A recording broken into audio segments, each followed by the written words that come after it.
நான் தான் இன்னைக்கு என்ன பார்க்க வேற இந்த கிரெடிட் கார்டு யூஸ் பண்ணி நிறைய பேர் அதை டெப்ட்ல மாட்டிக்கிறாங்க. கடன் அதிகமா வாங்கி கிரெடிட் கார்டுக்கு லோன் அதிகமா கட்டி அதில் மாட்டிக்கிறாங்க. அதான் கிரெடிட் கார்டு வந்து நம்ம ஒண்டி யூஸ் பண்ணல. ரிச்சஸ்ட் பீப்புள் பெரிய பணக்காரனும் கிரெடிட் கார்டு யூஸ் பண்றான், ஏழை கிரெடிட் கார்டு யூஸ் பண்றான். பட் வந்து நம்ம ஒண்டி அதிகமா மாட்டிக்கிறான். அவன் ஸ்மார்ட்டா யூஸ் பண்ணி அவன் வேற லெவலில் போயிடுறான். இப்போ வந்து அதை பத்தி நம்மளுக்கு ஒரு அவேர்னஸ்க்காக நம்ம ஏற்கனவே வந்து அண்ணன் பார்த்துருப்போம். இதுக்கு முன்னாடி இன்சூரன்ஸை பத்தி சொல்லியிருப்பாங்க. அப்போ அவங்க தான் வந்து நம்மளுக்கு வந்து இதை மக்கள் தெரிஞ்சுக்கிட்டோம். அவங்க பொதுநலம் சுயநலம் ஒண்டி இல்லாம நம்மளோட பொது நலத்துக்கும் நம்ம என்ன பொருளாதார ரீதியா என்ன தெரிஞ்சிருக்கோம் அதை பத்தி அண்ணா சொல்ல வராங்க. வாங்க நண்பா வீடியோக்குள்ள போலாம்.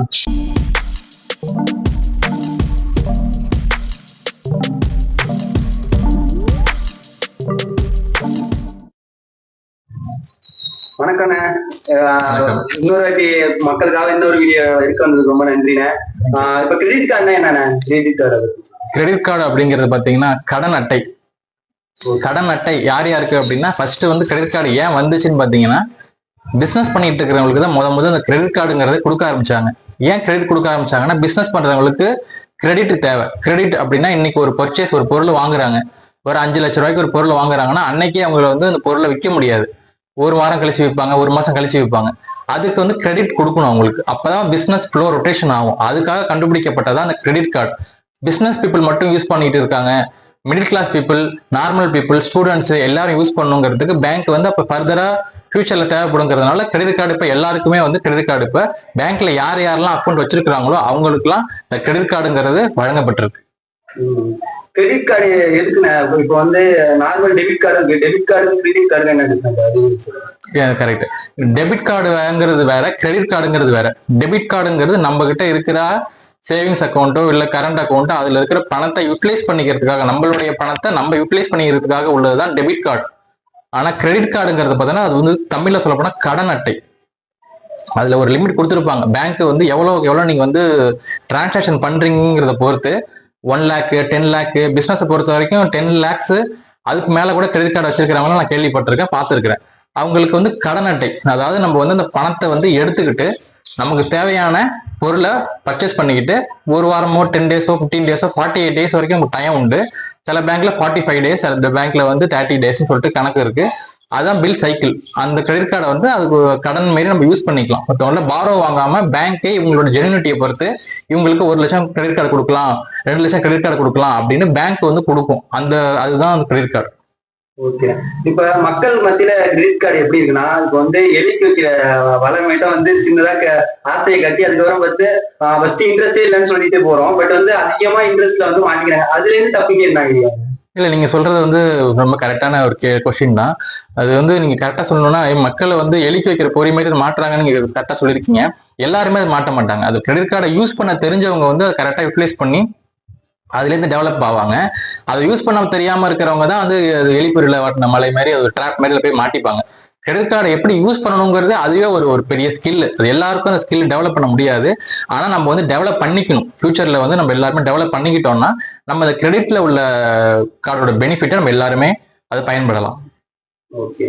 இப்போ வந்து பெனிஃபிட் கிரெடிட் கார்டுனால என்ன பெனிஃபிட் நம்மளுக்கு கிடைக்குது பேங்க்ல இருந்து? கிரெடிட் கார்டுல இருந்து நமக்கு வந்து நிறைய பெனிஃபிட் இருக்கு. ஃபர்ஸ்ட் பெனிஃபிட் என்னன்னு கேட்டீங்கன்னா, 0% இன்ட்ரெஸ்ட். நமக்கு வந்து எந்த விதமான சார்ஜஸும் இல்லாம நம்ம கிரெடிட் கார்டு மூலியமா நம்ம வந்து ஒரு ஃபண்ட் யூட்டிலைஸ் பண்ணிக்கலாம். ஒரு 1 lakh 2 lakh 50,000 டிபெண்டிங் அப்பான் அந்த கஸ்டமர் பொறுத்து கம்பெனிக்காரங்க வந்து கிரெடிட் கார்டு யூஸ் கொடுப்பாங்க. அந்த கிரெடிட் கார்டை வந்து நம்ம வந்து 0% இன்ட்ரெஸ்ட்ல வித்தின் சைக்கிள்ல கூட நம்ம வந்து பேமெண்ட் பண்ணிக்கணும். இந்த சைக்கிள் ஆஃப் பீரியட் சொல்லுவாங்க. 48 days 45 days இருக்கு. அந்த டேஸ்க்குள்ள நம்ம வந்து அந்த பணத்தை யூட்டிலைஸ் பண்ணணும்னா ஒரு பெனிஃபிட் நமக்கு வந்து வட்டி இல்லாம கிடைக்குது. 0% இன்ட்ரெஸ்ட் இல்லாம நமக்கு வந்து இப்போதைக்கு உள்ளவங்க யாராலுமே நம்ம வந்து பணம் கொடுக்க மாட்டாங்க. ஒண்ணு ஜொல் லோன் போகணும், இல்லைன்னா பர்சனல் லோன் போகணும், இல்லைன்னா வேற யார்ட்ட தெரிஞ்சவங்கள்ட்ட பாரோ வாங்கணும். பேங்க் வந்து நமக்கு வந்து 0% இன்ட்ரெஸ்ட்ல குறிப்பிட்ட நாள் 30 நாள் 45 நாள் நம்ம முன்னாடி சொன்ன அந்த நாளுக்குள்ள அந்த பணத்தை யூட்டிலைஸ் பண்ணிட்டு திருப்பி நம்ம பேங்க்குக்கு பணம் செலுத்துறப்ப பேங்கே நமக்கு வந்து அந்த கிரெடிட் கார்டை வந்து யூஸ் பண்றதுக்கான ஃபெசிலிட்டிஸ் இருக்கு. ஒண்ணு. ரெண்டாவது வந்து நம்ம கிரெடிட் கார்டு யூஸ் பண்றப்ப நமக்கு வந்து ரிவார்ட்ஸ் பாயிண்ட் கிடைக்கும். அந்த ரிவார்ட்ஸ் பாயிண்ட்ல தான் பெரிய ட்ராப் ஆகுது. என்ன ட்ராப் ஆகுதுன்னு கேட்டீங்கன்னா, நீங்க ஒரு 10,000க்கு வந்து ஒரு பர்ச்சேஸ் பண்ணிருப்பீங்க, ஒரு மொபைல் வாங்கியிருப்பீங்க. திருப்பி என்ன பண்ணுவாங்க கேட்டீங்கன்னா, அடுத்த மாசமே உங்களுக்கு வந்து அப்கிரேட் பண்றதுக்கு ஒரு ஆப்ஷன் வரும். இப்போ நீங்க ஒரு சாம்சங் வாங்குறீங்க, இல்ல எல்ஜி வாங்குறீங்க, ஏதோ போன் வாங்குறீங்க அப்படின்னா அதோட அப்கிரேட் வந்துருச்சு வாங்கிங்கன்னு சொல்லிட்டு உங்களை மோட்டிவேட் பண்ணுவாங்க. அட்வர்டைஸ்மெண்ட் வரும் உங்க போனுக்கு ஆட்டோமேட்டிக்கா வரும். நீங்க 10,000 ருபீஸ்க்கு நீங்க கிரெடிட் கார்டு மூலமா மொபைல் வாங்கிருக்கீங்கன்னா திருப்பி அப்கிரேட் ஆயிடுச்சு, ஒரு 20,000 அப்கிரேட் ஆயிடுச்சு, இல்ல வேற ஏதாவது பிராண்டடான அமெரிக்கா பிராண்டடான ஐபோன் மாதிரியான பிராண்டடான ஒரு போனை வந்து காட்டி இந்த போனை வந்து நீங்க வாங்கிங்க, இல்ல வேற ஏதாவது கம்பெனியோட போனை நீங்க வாங்கிங்கன்னு சொல்லிட்டு நம்மள மோட்டிவேட் பண்ணுவாங்க. நம்ம அதுல நமக்கு தேவையில்லாம போய் மாற்றுறதுதான் டாப்ஸ். பெனிஃபிட்ங்கிறது நம்ம ரிவார்ட் பாயிண்ட்ஸ், நமக்கு தேவையான பொருளை மட்டும் அதில் பர்ச்சேஸ் பண்ணிக்கணும், தேவையில்லாத பொருளை பார்த்துட்டு நம்ம நவுந்துடும். ஆனா வந்து கிரெடிட் கார்டை வந்து மிடில் பீப்புளும் யூஸ் பண்றாங்க, ரிச்சஸ்ட் பீப்புளும் யூஸ் பண்றாங்க. பட் மிடில் பீப்புள் வந்து மாட்டிக்கிறாங்க, ரிச்சஸ்ட் பீப்புள் அதை எப்படி பெஸ்டா ஹேண்டில் பண்றாங்க அதை பத்தி சொல்லுங்க. அதான் இப்ப நான் சொன்னாப்புல ஒரு பர்ச்சேஸ் பண்றீங்க, ஒரு பர்ச்சேஸ் பண்றப்ப அது ரிலேட்டடான அட்வர்டைஸ்மெண்ட் உங்களுக்கு நிறைய வந்துகிட்டே இருக்கும். இப்போ நீங்க லேப்டாப் சர்ச் பண்ணணும் அப்படி பர்ச்சேஸ் பண்றீங்க அப்படின்னா சர்ச் பண்ணுவீங்க. ஆனா உங்களுக்கு பாருங்க உங்களையே தெரியாம போன்ல வந்து லேப்டாப் சம்பந்தமாக நிறைய அட்வர்டைஸ்மெண்ட் வரும். அது மாதிரி கிரெடிட் கார்டில் நீங்க யூஸ் பண்ணி ஏதோ ஒரு பர்ச்சேஸ் பண்ணிட்டீங்க அப்படின்னா திருப்பி ஒரு 1 வீக் கழிச்சு நீங்க அந்த ரிலேவெண்டான ஒரு திங்ஸ் வந்து உங்களுக்கு அப்கிரேட் ஆகிட்டே காட்டும். இது வாங்கிக்கலாம் அதை வாங்கிக்கலாம். அதுலதான் நம்ம போய் ட்ராப் ஆகி வாங்குவோம். எல்லாரும் வாங்கணும்னு ஆசைப்படக்கூடாது. நமக்கு எது தேவையோ அதை மட்டும் நம்ம வாங்கிக்கணும், தேவையில்லாததை நம்ம பார்த்துட்டு இது நமக்கு தேவையான 2 ட்ரிப் யோசனை பண்ணிட்டு அதுக்கப்புறம் தான் நீங்க பர்ச்சேஸ் பண்ணணும். அதுலதான் மாட்டுறாங்க நிறைய பேர். தேவையில்லாத பொருளை வாங்கிப்பாங்க, தேவை உள்ள பொருளை விட்டுருவாங்க. ஒரு உதாரணத்துக்கு கடைக்கு போறோம் அப்படின்னா 1 கிலோ கத்திரிக்காய் வந்து 2 ரூபாய் 20 ரூபா 50 ரூபா சொல்லிட்டு பொருள் இருக்குன்னா அவன் சொல்லுவான் 5 கிலோ கத்திரிக்காய் வாங்கிட்டீங்கன்னா உங்களுக்கு ரொம்ப சீப்பான ரேட்ல தரோமா. நம்ம வாங்க போனது 1 கிலோ தான், ஆனா நம்ம 5 கிலோ வாங்கிட்டு வருவோம், மீதி 4 கிலோ தேவைப்படாது. அது நமக்கு செக் பண்ணிக்கணும். கிரெடிட் கார்டை வந்து நம்ம பர்ச்சேஸ் பண்ணி தான் யூஸ் பண்ணலாம், இல்ல வித்ட்ரா பண்ணலாமா? அது வந்து ரொம்ப ரொம்ப முக்கியமான கொஸ்டின். கிரெடிட் கார்டை வச்சு நீங்க வந்து பர்ச்சேஸ் மட்டும் தான் பண்ணணும். வித்ட்ராவல் கேஷ் வித்ட்ராவல் ஏடிஎம்ல போய் வித்ட்ரா பண்ணீங்கன்னா பண்ணலாம், ஆனா பண்ணக்கூடாது. என்ன ரெண்டுமே சொல்றேன்னு யோசனை பண்ணாதீங்க. வித்ட்ரா பண்ணீங்கன்னா உங்களுக்கு வந்து ஜிஎஸ்டி 18% ஜிஎஸ்டி போடுவாங்க. கேஷ் சார்ஜஸ் ப்ராசஸிங் சார்ஜஸ் சொல்லிட்டு 3% போடுவாங்க. அதுக்கப்புறம் நிறைய சார்ஜஸ் வரும். வித்ட்ரா பண்ணீங்கன்னா கேஷ் வித்ட்ரா பண்ணீங்கன்னா உங்களுக்கு நிறைய சார்ஜஸ் வரும். அதனால கிரெடிட் கார்டு வந்து அது ஒரு கடன் அட்டை. அந்த கடன் அட்டையில நீங்க பொருள் வாங்கலாம். கேஷ் வித்ட்ரா பண்ணீங்கன்னா உங்களுக்கு இன்ட்ரெஸ்ட் வரும். அதனால நிறைய பெர்சன்ட் இல்ல 0% கேஷ் வித்ட்ரா பண்ணாம இருந்தீங்கன்னா நீங்க ஸ்மார்ட் ஆக முடியும். கிரெடிட் கார்டு வந்து பெரியவங்க யூஸ் பண்ணலாம், இல்ல ஸ்டூடெண்ட்டும் யூஸ் பண்ணலாம். யாரெல்லாம் கிரெடிட் கார்டு யூஸ் பண்ணலாம்? கிரெடிட் கார்டு வந்து யூஸ் பண்றதுக்கு யார் யூஸ் பண்ணலாங்கிறது ரொம்ப கரெக்டான கொஸ்டின். அது வந்து எல்லாரும் யூஸ் பண்ணக்கூடாது. ஏன் எல்லாரும் யூஸ் பண்ணக்கூடாதுன்னா, இப்போ நீங்க ஸ்டூடெண்டா இருக்கிறாங்க அப்படின்னா அவங்க வந்து பேரண்ட்ஸ் டிபெண்ட் பண்ணி தான் அவங்க இருப்பாங்க. நீங்க ஒரு 10,000 ருபீஸ் ஸ்வைப் பண்ணிட்டீங்கன்னா அது உங்களுக்கு நீங்க வந்து அந்த ஏர்ன் பண்ணக்கூடிய ஸ்டேஜ்ல இல்ல இருந்தீங்க அப்படின்னா நீங்க ஸ்வைப் பண்ணிட்டு நீங்க யூஸ் பண்ணலாம். இப்போ நீங்க 10,000 ருபீஸ் ஏதாவது நீங்க ஸ்வைப் பண்ணிட்டீங்க, ஃபாதரோட கிரெடிட் கார்டுலயோ இல்ல மதரோட கிரெடிட் கார்டுலயோ இல்ல உங்களுக்கே பேங்க் கொடுக்குறாங்க, சில பேங்க்ல வந்து ஸ்டூடெண்ட்டுக்கும் கூட கிரெடிட் கார்டு கொடுக்குறாங்க. அதெல்லாம் நீங்க யூஸ் பண்ணீங்கன்னா அது எப்படி பில் பேமெண்ட் பண்ணணும் அப்படிங்கறத நீங்க தெரிஞ்சுக்கணும். இல்ல நீங்க பேமெண்ட் எப்படி உங்களுக்கு வரப்போகுதுங்கிறத தெரிஞ்சுக்கணும். ஏன்னா டெபிட் கார்டுங்கிறது உங்களோட பணத்தை நீங்க செலவு பண்றீங்க, கிரெடிட் கார்டுங்கிறது நீங்க பணத்தை கடன் வாங்கி செலவு பண்றீங்க. அதனால ஸ்டூடெண்ட் யூஸ் பண்றப்ப ரொம்ப ரொம்ப கேர்ஃபுல்லா யூஸ் பண்ணணும்.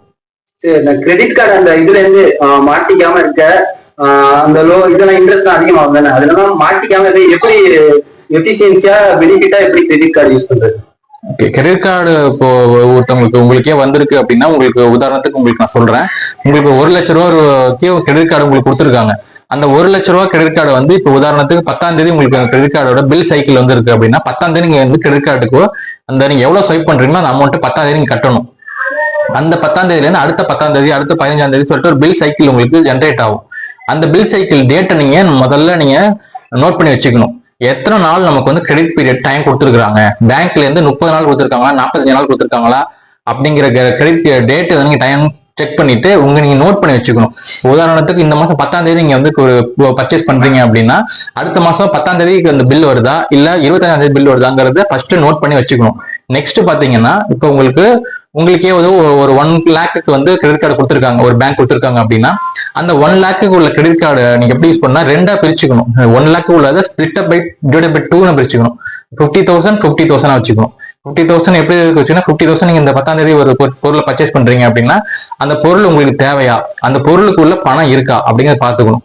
இல்ல அந்த பொருளை வாங்கி நீங்க ஏதாவது பிசினஸ் பண்ண போறீங்க, நீங்க ஏதாவது ஒரு டெவலப் பண்ண போறீங்க, ஒரு சர்வீஸ் ரிலேட்டடான உங்களுக்கு அந்த பர்ச்சேஸ் தேவைப்படுது, இல்ல ஒரு இன்சூரன்ஸ் கட்ட போறீங்க, கார் இன்சூரன்ஸ் கட்ட போறீங்க, அப்பா உங்களுக்கு பணம் கொடுத்துருக்காங்க, அந்த பணத்தை வந்து நீங்க வந்து ஒரு 10 நாள் வரைக்கும் உங்களுக்கு ஏதாவது நீங்க பிசினஸ் ஸ்டார்ட் பண்றீங்க, சின்ன சின்ன பிசினஸ் நிறைய ஐடியாஸ் இருக்கு. அந்த சின்ன பிசினஸ் ஐடியாஸ்ல நீங்க முதல்ல தெரிஞ்சுக்கிட்டு அதுக்கப்புறமா இந்த கிரெடிட் கார்டை யூஸ் பண்ணி எப்படி நம்ம பணம் சம்பாதிக்கிறது அப்படிங்கறத நீங்க தெரிஞ்சுக்கணும். இப்போ 50% ஆஃப் அமௌண்ட் வந்து 50,000 ருபீஸ் இந்த கிரெடிட் கார்டில் இருக்கு அப்படின்னா டோட்டலா இந்த கிரெடிட் கார்டோட வேல்யூ வந்து 1 lakh. ஒரு 50,000 வந்து பிரிச்சுக்கணும். 50,000 வந்து ஃபர்ஸ்ட் சைக்கிள் இந்த 10th டேட்லயே நீங்க ஸ்வைப் பண்ணி ஒரு பொருளை பர்ச்சேஸ் பண்ணி அந்த பொருளை மார்க்கெட்ல எப்படி சேல்ஸ் பண்ணணும் அப்படிங்கிறத நீங்க தெரிஞ்சுக்கிட்டீங்கன்னா உங்களுக்கு அந்த பொருளுக்குள்ள காசு பிளஸ் அதோட ப்ராஃபிட் உங்களுக்கு கிடைச்சிரும். திருப்பி நீங்க அதை வந்து 10ஆம் தேதி உங்களுக்கு பில் சைக்கிள் ஸ்வைப் பண்றீங்க அப்படின்னா அடுத்த மாசம் 10ஆம் தேதி நீங்க அந்த பணம் உங்களுக்கு இருக்க போது நீங்க பேமெண்ட் கட்டிடலாம். அது ஃபர்ஸ்ட் மெத்தட். செகண்ட் மெத்தட் வந்து இல்ல எனக்கு பிசினஸ்லாம் இல்ல, நான் ஒரு பொருளை பர்ச்சேஸ் பண்ண போறேன், ஆனா எனக்கு ஒரு 10 நாள் கழிச்சு எனக்கு யாரோ கொடுக்க போறாங்க, அப்பா கொடுக்க போறாங்க காசு, அதை இப்போதைக்கு தற்சமயத்துக்கு நான் மட்டும் ஸ்வைப் பண்ணிக்கிறேன் அப்படின்னா இந்த ஒரு 50% ஆஃப் அமௌண்ட் இப்போ ஸ்வைப் பண்ணிடுறீங்க. பில் டேட் வரும் 10ஆம் தேதி 15ஆம் தேதி. அப்ப வந்து அந்த பில் டேட்டுக்குள்ள பேலன்ஸ் இருக்கிற 50% ஸ்வைப் பண்ணி அதை எப்படி கேஷா கன்வெர்ட் பண்ணணும் அப்படிங்கிறது தான் பெரிய பெரிய ஸ்கில். அது நிறைய பேர் வந்து டிராப்ல மாற்றுறாங்கிறதுக்கு காரணமே கிரெடிட் கார்டுல ஸ்வைப் பண்ணிடுவாங்க, அது ஃப்ரீன்னு நினைச்சுப்பாங்க. அது ஃப்ரீ கிடையாது, உங்களுடைய காசு கிடையாது, அது பேங்கோடைய காசு.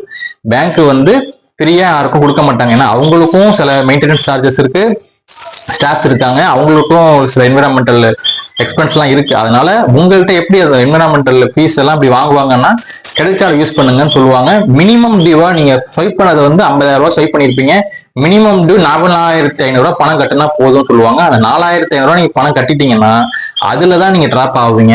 பேலன்ஸ் அமௌண்ட் கட்ட முடியாம அது இஎம்ஐ கன்வெர்ட் பண்றதுதான் பெரிய ரிஸ்க் ஆகும். அதனால பாதியா பிரிச்சுக்கிங்க. உங்க கார்டு ஒரு 1 lakh rupees இருக்கு அப்படின்னா 50% யூட்டிலைஸ் பண்ணீங்க, பேலன்ஸ் 50% பில் சைக்கிளுக்கு முதல் நாளோ இல்ல 1 week முன்னாடியோ அதை யூட்டிலைஸ் பண்ணி அதை எப்படி கேஷா கன்வெர்ட் பண்றது அப்படிங்கறது தெரிஞ்சுக்கிட்டீங்கன்னா நீங்க கிரெடிட் கார்டுல கிங்கா வரலாம். ஓகேண்ணா. ஆனா அடுத்து பில் சைக்கிள்னு சொன்னீங்கன்னா அதுல ஒரு டவுட் இருக்கு. இப்போ வந்து நான் ஒரு 50,000 கிரெடிட் கார்டுல கொடுத்துருக்காங்க. 50,000 வந்து நான் 10,000 ஒவ்வொரு டேட்லயும் மாறி ஒரே நாள்ல நான் 50,000 ஸ்வைப் பண்ணல, ஒவ்வொரு நாளா வந்து 10,000 அப்ப பில் சைக்கிள்ங்கிறப்ப எப்ப எனக்கு பில் வரும்? ஒவ்வொரு நாளுக்கும் தனித்தனியா வருமா இல்ல வந்து ஒரே தடவையா இந்த வருமா இந்த 50,000 பில்லு? இப்ப நீங்க வந்து கிரெடிட் கார்டு சைக்கிள் பாத்தீங்க அப்படின்னா 48 days 35 days இருக்கு. அதை வந்து நீங்க 10ஆம் தேதி ஒரு 10,000 rupees, 10ஆம் தேதி ஒரு 10,000 rupees நீங்க ஸ்வைப் பண்ணிருக்கீங்க, 12ஆம் தேதி இன்னொரு 5,000 rupees ஸ்வைப் பண்ணிருக்கீங்க, 20ஆம் தேதி இன்னொரு 5,000 rupees ஸ்வைப் பண்ணிருக்கீங்கன்னா அது வந்து பேங்க்ல எப்படி பார்ப்பாங்க 28th day 29th day சொல்லிட்டு அவன் பில் சைக்கிள்ல ஒரு போர்ஷனை டிவைட் பண்ணுவான். அந்த போர்ஷன்ல இருந்து தான் நீங்க எவ்வளவு ஸ்வைப் பண்ணிருக்கீங்களோ அந்த மட்டும் தான் உங்க பில் சைக்கிளுக்கு வரும். இப்போ நீங்க 10,000 வந்து 50,000 ஃபர்ஸ்ட் 10,000 ஸ்வைப் பண்ணிட்டீங்க, அப்புறம் ஒரு 50,000 ஸ்வைப் பண்ணிருக்கீங்க அப்படின்னா உங்களுக்கு 60,000 ஆயிடும். 60,000 10ஆம் தேதி ஒரு 10,000 ஸ்வைப் பண்ணிருக்கீங்க, 28ஆம் தேதி 50,000 ஸ்வைப் பண்ணீங்கன்னா 10ஆம் தேதி எவ்வளவு ஸ்வைப் பண்ணீங்களோ அந்த அமௌண்ட் 10,000 தான் உங்களுக்கு பில் சைக்கிள்ல வரும். இந்த 50,000 அடுத்த பில் சைக்கிள்ல தான் வரும். நம்ம எந்த டைப்ல வேரியன்ட் இருக்கோமோ அந்த பில் சைக்கிளும் வேரியன்ட் வரும். ஆமா பில் சைக்கிளும் வேரியன்ட் ஆகும். அந்த கிரெடிட் கார்டுல உள்ள 1 lakh இருக்கிற அமௌண்ட் வந்து 60,000 நீங்க ஸ்வைப் பண்ணிடுவீங்க, பேலன்ஸ் எல்லாம் 40,000 தான் இருக்கும். ஏன்னா நீங்க 60,000 ஸ்வைப் பண்ணிட்டீங்க, இது பில் சைக்கிளுக்கு முன்னாடி ஸ்வைப் பண்ணிருப்பீங்க, இது பில் சைக்கிளுக்கு அப்புறம் ஸ்வைப் பண்ணிருப்பீங்க. அதனால 50,000 வந்து பிளஸ் 10,000 60,000 வந்து 1 lakhல இருந்து மைனஸ் ஆகி 40,000 தான் உங்க கிரெடிட் கார்டுல லிமிட்ல இருக்கும். சரி, ஒரு லாஸ்டா ஒரு ஒரு நார்மல் பீப்புளுக்கு கிரெடிட் கார்டை எப்படி பெனிஃபிட்டா இருக்கணும்னு சொன்னீங்க. இன்னும் எளிமையா இந்த இப்படி பண்ணுங்க, இந்த இதை ஃபாலோ பண்ணா கிரெடிட் கார்டு உங்களுக்கு வந்து எந்த ஆபத்தும் தராது அப்படின்னா ஷார்ட்டா இப்படி பண்ணா அப்படின்னு ஒரு ஓகே சொல்லலாம். இப்போ கிரெடிட் கார்டு யூஸ் பண்றதுங்கிறது ஒரு கடன் தான். ஃபர்ஸ்ட் கிரெடிட் கார்டு கடன் அட்டை. அது உங்களுக்கு அந்த பொருள் தேவையா, அந்த பொருள் தேவை இல்லையான்னு ஒரு ட்ரிப்புக்கு 2 ட்ரிப் யோசனை பண்ணி அதுக்கப்புறம் பர்ச்சேஸ் பண்ணுங்க. நீங்க ஸ்மார்ட் வாட்ச் வாங்க போறதுங்கிறது உங்களுக்கு தேவையா, இல்ல நார்மல் ஆப்பிள் வாட்ச் வாங்க போறீங்கிறது உங்களுக்கு தேவையா, இல்ல கூகுள் வாட்ச் வாங்க போறீங்கிறது உங்களுக்கு தேவையாங்கிறது நீங்க டிசைட் பண்ணீங்க. அது உங்க ரிஸ்க். உங்களால அந்த பணத்தை திருப்பி கட்ட முடியும் அப்படிங்கறது நீங்க எடுக்கிற ரிஸ்க். ஆனா பிசினஸ்ல உள்ளவங்க என்ன பண்ணுவாங்க கேட்டா அவங்க எந்த விதமான எக்ஸ்ட்ரா பொருள் வாங்க மாட்டாங்க, அவங்க பிசினஸ்க்குள்ள பொருள் தான் அதுல வாங்குவாங்க.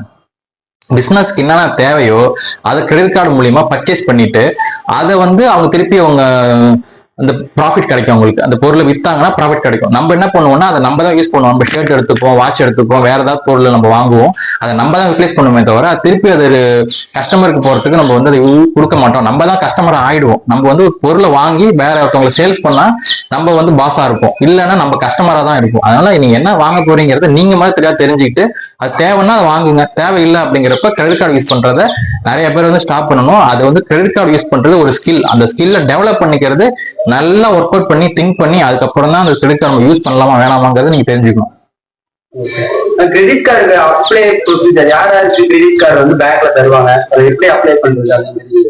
கிரெடிட் கார்டு வந்து எப்படி அப்ளை பண்ணுவாங்கன்னு கேட்டீங்கன்னா எல்லா பேங்க்லயுமே இப்போ வந்து கிரெடிட் கார்டுக்கு ஆப்ஷன் இருக்கு. ஆன்லைன்லயும் நீங்க அப்ளை பண்ணிக்கலாம், ஆஃப்லைன்லயும் அப்ளை பண்ணிக்கலாம்.